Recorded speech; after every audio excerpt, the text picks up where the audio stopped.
तो दोस्तों स्वागत है आप सभी का मैथ वाले सर के नए वीडियो में। तो आज की वीडियो में एक नई चीज़ सीखने वाले हैं। आज के क्वेश्चन में हम करेंगे कि ये 3 नंबर का आपका फ्रिक्शन गिवन है, ठीक है।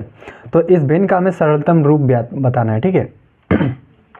तो सरलतम रूप बताना बहुत आसान है। वैसे तो इसको 2 लाइन में मैं ख़त्म कर सकता हूँ, ठीक है, लेकिन मैं आपको समझाऊंगा डिटेल में, क्योंकि मुझे पता है कि आपको ये बिल्कुल नहीं आता होगा, ठीक है। अगर आता है तो अच्छी बात है, लेकिन नहीं आता तो कोई घबराने वाली बात नहीं। मैं बिल्कुल जीरो लेवल से स्टार्ट करूंगा, ठीक है। तो वीडियो को स्टार्ट करते हैं, क्वेश्चन को देखते हैं कैसे करना है। देखो, सबसे पहले आई होप करता हूं कि आपको मसफा निकालना आता होगा, ठीक है। तो मसफा कैसे निकालते हैं वो सब मैं बताऊंगा अभी, ठीक है। देखो आपको ये 2 नंबर गिवन है, ऊपर और नीचे 2 नंबर्स हैं, ठीक है, डिनोमिनेटर और डिनोमिनेटर, ठीक है। इसका सरलतम रूप निकालना है। तो सरलता रूप निकालने के लिए हम क्या करेंगे ना, दोनों का एलसीएम निकाल लेते हैं।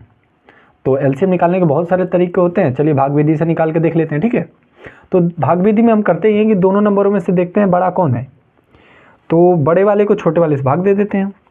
तो ये बड़ा है तो यहाँ पे निकाल लेते हैं, ठीक है। ये नंबर हो गया, इसको भाग दे लेते हैं 368 से। कोई दिक्कत नहीं है। तो एलसीएम निकालेंगे हम किसके माध्यम से, भाग विधि से। तो भाग विधि में हम कैसे निकालते हैं, छोटी वाली संख्या को बड़ी वाली संख्या से भाग देते हैं, ठीक है। बड़ी वाली संख्या यहाँ और छोटी वाली संख्या बाहर। अब इसको 2 भाग, एक बार जाएगा, ठीक है, एक बार जाएगा, 368 उतर जाएगा। अभी देखना है, इसको निकाल लिया एलसीएम में तो क्वेश्चन खत्म ही समझो। इसको सॉल्व करो, यह है 69 बचेगा आपका, ठीक है। तो ये वाला नंबर अब यहाँ पे आ जाता है, ये तो पता ही होगा, ठीक है। ये वाला विधि से जैसे निकालते हैं एलसीएम, ठीक है। अब मैं भाग कितनी बार लेके जाऊँगा, तो अगर मैं भाग 5 बार लेके जाता हूँ तो मुझे नंबर 345 मिलेंगे, जो इसके पास वाले हैं, ठीक है। जैसे नॉर्मल भाग आप करते हो वैसे ही तो भाग देना है, बड़ा नहीं होना चाहिए, छोटा ज़्यादा नहीं होना चाहिए, पास वाले नंबर लेते हैं, ठीक है। तो ये 5 बार जाएंगे भाग तो इतना आएगा।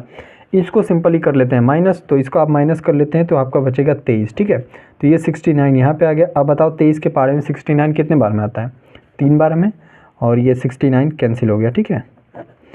तो हमारा रूल क्या कहता है, जो आखिरी आपका भाजक हो वही क्या होता है, मसफा होता है या फिर एलसीएम होता है, ठीक है। तो इन नंबरों का मसफा कितना मिल गया हमें, एलसीएम 23 मिल गया, ठीक है।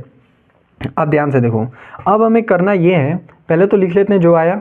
तो हमारा मसफा आया था 23, ठीक है। तो 23 को क्या करना है, ऊपर और नीचे दोनों साइड भाग दे दो, ठीक है, और नंबर निकल के आ जाएगा।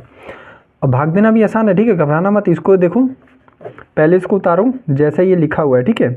अब जो आपका मसफा है ना, उससे इसको भाग दे दो बस केवल, ठीक है। तो भाग देखते हैं, ये गया आपका 23 और ये आ गया 37 भागे 23, ठीक है। पहली चीज़ बता देना चाहता हूँ, जो ये भाग देंगे ना, इसमें आप 100% श्योर रहना कि आपका भाग 23 से ही कटेगा, क्योंकि आपने एलसीएम ही तो इन दोनों का लेके बनाया है ना। जब इन दोनों का ही उपयोग करके एलसीएम निकाले हैं हम, तो 23 से ये पक्का कटेगा, ठीक है। क्योंकि यहाँ पे देखो कोई रिमाइंडर बचा ही नहीं, तो रिमाइंडर यहाँ पे भी नहीं बचेगा, ठीक है। तो आप नॉर्मल इसको भाग दे सकते हो। तो जब आप भाग दोगे तो आप एक बार पहले लेके जाओगे, फिर 6 बार लेके जाओगे, ठीक है। मतलब 16 बार में जाएगा तो आपका ये पूरी तरह से कट जाएगा, ये ऊपर वाला इक्वेशन। इस तरह से नीचे जब भाग दोगे तो ये आपका एक बार पहले जाएगा, फिर 9 बार में कट जाएगा। ये 100% कटेगा, क्योंकि 23 ही क्या है, एलसीएम है, और एलसीएम इन दोनों का ही उपयोग करके निकाला जा रहा है। तो सरलता रूप आपका क्या आ गया, 16.19 आ गया, ठीक है। तो इस प्रकार से आप सरलता रूप कितने भी बड़े भिन्न का निकाल सकते हो। तो आई होप आपको समझ में आया होगा। तो फिर मिलते हैं अगले वीडियो में, तब तक के लिए पढ़ते रहिए।